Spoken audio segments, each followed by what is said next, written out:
Italian ఆమ్లెట్టో, ఏం ఆమ్లెట్టో ఏదైతేనేమి హెల్త్‌కి మంచిది కదా అని దొరికిన కూరగాయలు దొరికినట్టుగా వేసి, కలర్‌ఫుల్‌గా చేసి ఏదో ఒక పేరు చెప్పి మా పాపకైతే తినిపించేశా. అది చిన్న పిల్ల కాబట్టి తినేసింది. కానీ మా వారున్నారే, అబ్బో! కలర్‌ఫుల్‌గా ఉంది కదా అని కళ్ళ ముందు పెడితే, తినడానికి ఏదైనా తెమ్మంటే ఏ ఇడ్లీ సాంబారో, దోసో, పెసరట్టో తెస్తావనుకుంటే, ఖాళీ కాలని గుడ్డట్టు తెచ్చావు? అంటే నెమ్మదిగా దాని పేరు ఇటాలియన్ ఆమ్లెట్ అన్నాను. అంతే గుర్రుమని చూస్తూ ఇటాలియన్ ఆమ్లెటా తొక్కా? ఆకులు అలములు తెచ్చావు?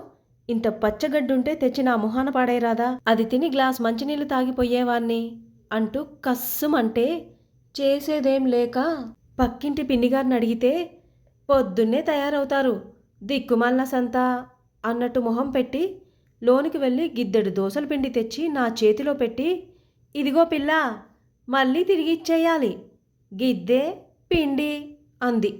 "మ్మ్" అంటూ తలాడించి తీసుకొచ్చి దోసలు పోసిస్తే తింటూ ఇలా చెయ్యొచ్చుగా ఎందుకా గడ్డి వంటలు మనకి అంటూ ఆరగించారు.